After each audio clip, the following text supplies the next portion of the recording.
I'm going to ask those from the Knoxville chapter to share their win. They experimented with a new event, and they have some lessons learned that they're prepared to share as well. Go ahead, Susan. Well, I'll start it off and then you can do the lessons learned. Okay. So, on Tuesday, we held a hybrid meeting, which was, we had in person and we had Zoom. And for a first meeting, we were very lucky. Gary, who's on here, he, a guy in his office is a real tech geeky guy. And so he had all the equipment that we needed to have this meeting, to run the meeting. So that was really good. He ran it from his phone, and he has a stand that has is it a gyroscope? Steady cam, but yeah, steady cam. So it doesn't look like he's moving around. So and it went really well. We had about 10 people in person, and then I think we had about 12 people online, and we had people, a person from Charlotte was there, and a person from Mississippi was there. So the nice thing about doing a virtual meeting is you can be from anywhere and join the meeting. And this was, it was on a guy that reclaims old wood, like vintage wood, like from 1800s barns and homes, and makes tables out of them and sells them at quite a nice price. So, and then we did have lessons learned. Gary? The lessons we learned was that he was not an experienced speaker, so he tended to turn away from the camera and the microphone. And we realized that he has to have a lapel mic, because not being an experienced speaker, he just didn't know that he wouldn't be picked up. We did a trial run 2 or 3 weeks beforehand to make sure the Zoom and the camera and everything else worked. But when we went to do the real thing, he forgot. We also tried to go the day before to do a rehearsal, but he refused to do a rehearsal. He said he wanted to be spontaneous. So he forgot a number of topics that he meant to cover. He had an outline. The outline was 8.5 by 11, 2 pages of paper. They kept on leaving in each one of the rooms. He kept saying, will you bring that, my papers with you when you come? I always have time cards, 5-minute, 2-minute, and 30-second warnings. They're green, yellow, and red, so that even if you can't see the writing from across the room, you at least know, hey, I've got to wrap it up. So we had 3 15-minute segments in different parts of his shop, and we had problems with some of his guys continuing to use a chop saw, a sander, and some other stuff. So that was another problem. It was because I was with him and the other 10 people walking around the shop. I didn't see the Zoom itself. So his daughter was actually streaming it on Instagram also. So before it's all said and done, we're going to do some post-production with the Zoom as the A roll, the Instagram as the B roll, and the stuff we did 2 or 3 weeks ago as the C roll. So we're going to try to merge it all together and submit it for an award and see how it turns out. I think that's it. It really went well as far as the other thing I would say is William was on the call with us. Oh yeah, that's right. Nice to have somebody else helping us police the people that come on Zoom that you let into the waiting room into the Zoom call. Yeah. We did have a questionable one that William urged me to go ahead and remove from the call because, and we're learning this lesson from Chattanooga, their Zoom got hacked. Yeah. Oh, it's really hard to be watching the Zoom call and watching the waiting room too. So it's really good to have some backup on that. That's to recap. First of all, you guys, you did a combined virtual in-person event, a tour, something that is not available, something that's really interesting to our members. You found a jewel of a person who is doing really neat, interesting things. You provided some content that nobody else is providing. That was an awesome idea. I applaud your effort to make it available not only in person, but also online.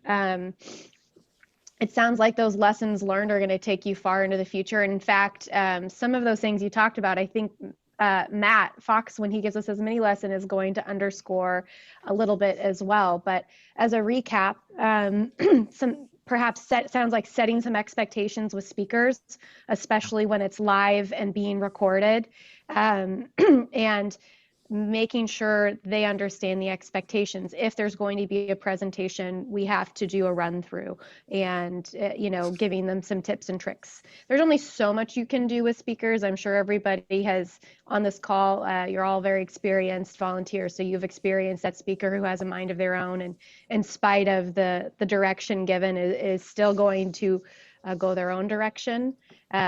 But trying to mitigate that ahead of time, especially given that in-person element, sounds like there's some opportunity there. And I really loved those tips on just working through the logistics of having a mic or where the sound is coming from and making sure that nothing else is going on in the background. That perspective is important. I can see that speaker thinking, oh, they want to see the shop in motion. So everybody work and see, keep doing what you're doing. But it sounds like that took away from some of the production. And then because it's hybrid, having a team of volunteers online to help manage that was a best practice too that you guys learned. Well, the Anything other thing, else? Susan was in a different room doing the Zoom call because if you're not in a separate room, you get a lot of audio feedback, literally the whistle sound from having the Zoom on a laptop in the same room that someone's talking in. You'll hear an echo. It's really, really bad. So Susan did a great job being in a separate room doing it from there. And she was texting me about audio problems while I was trying to keep track of his time, while I was trying to keep track of where he was in his presentation. Yeah, I wish I had 4 hands. You sound like you were a little bit of a ring master in this, Gary. Maybe we should get I wasn't you the top supposed hat. to be. Josh Buchanan was supposed to be the ringmaster. Well, thank you guys for sharing the lessons learned there. I'm going to bring Christian on, Hartnett, next from the Sacramento chapter because he has a brag about a virtual event they recently put on and some lessons learned to share as well. Right there, I'm unmuted. Yeah, there was a lot of positives for the event that we put on in October. So that was good. Also, a lot of lessons learned on the negative side, but we turn negatives into positives. So just brief background on the event. It was the early October call that we had where I brought it up. We were promoting the event, and the event was a pre-recorded tour, if you will, of a Sacramento-based glass and glazing systems fabricator and subcontractor. Very unique shop that's pretty well known here in the Sacramento area. So it kind of had the star power, if you will, for locals around here. Once they saw it was Bagatellos Glass, who would be kind of giving an inside look on their operation, and Nick Bagatellos, the head of the company, kind of talking about what they've got going on. It's definitely, the topic was excellent. So that was that. We workshopped the call in early October, as I mentioned, and we were about 2 weeks out from when the meeting was to take place, and we hadn't sent any flyer, any save the date or anything. So really the gist of what I and my chapter was trying to get from the DCP call was, what's the best practices on getting the word out on this? And I think number one, the first lesson learned was it's better to get something out, like a very simple save the date that might not have a fleshed out description of the event, but get that out as early as possible. We missed that. So that's one thing that in the future we are incorporating. Save the date out instantly when we know of the date and when the event's going to take place, and then we'll follow it up with strategic emails promoting the event that kind of flesh it out a little more and entice more people to register for the event. What we did get out of it as well was when we were eventually able to get the flyer out, I think the flyer that we had was very eye-catching. We kind of worked on what the subject, the email line was going to be, something that would entice people to click on it and register. And I think that was successful. We had about 35 people that registered for the event. So I thought that was a good number. In the past, we've, anywhere close to 20, we considered that a win, and we had 35. So that was really good. Now fast forward to when the event took place, we actually had about close to 30 people that were on the call. So if you have 35 people that registered and 30 people are on the call, that was promising. So that told us that the content was good. Our promotion was good enough to catch some eyeballs and get people to register for the event. So I think what we learned in that early call in October about how to promote the event and the best practices, I think that all went well, and we took a lot out of that. The issues that we ran into, and I've got Jay Hyde, our chapter president, on the call. So Jay, if you want to chime in, feel free. But when the event took place, as I mentioned, it was a pre-recorded tour, if you will. So Bagatellos Glass, they filmed a bunch of the processes that take place within their shop and edited it really nicely, put it together pretty much on their own. So that was great. But we had, as Gary mentioned, I think Gary mentioned there were some technical issues, or someone else did. We ran into some issues where when the video played, there was no audio. So I think the lesson learned there was, and I don't think we really did it sufficiently, was to do a trial run, do 2 or 3 trial runs if you can. That's correct. So yeah, that was one thing that, I mean, you can have great content, but if the execution, if the audio's off, if the video's off, if there's internet issues, technical issues, it can really detract from the value. And I think it did. In my past, I was a television news reporter, and one of the lessons, so video is very much ingrained in my past. And one of the number one lessons is you can have the greatest thing since sliced bread on your screen, but if the audio sucks, no one wants to listen to it. You will turn the channel. You'll sign off. You don't want to watch it if the audio is bad, or if the audio in this case was not there. So I think really the hard pill to swallow, but a good lesson learned is we need to do a trial run before the live event takes place. Other than that, the speaker was great. Nick Bagatellos was great. He kind of made up for what was kind of an awkward start, right? You play this video, you told people you're going to see an inside look, and he kind of had to fill in and kind of ad lib, and he was excellent. And the rest of the presentation went really well. Yeah, big lesson learned there. Christian and Jay, thanks so much for sharing that. Just to recap a few things that I heard. First, a similar praise to your chapter as to the Knoxville chapter, which is finding something that is incredibly interesting and maybe even in a niche, and presenting that out to our membership and our community as an option. I am so glad that the DCP call that you guys participated in that planning process gave you some tips that you could implement right away, and then some best practices for later. Like if you don't have the flyer ready to go, at least just get the heads up out there and save the date or something. That's okay. That's better than nothing.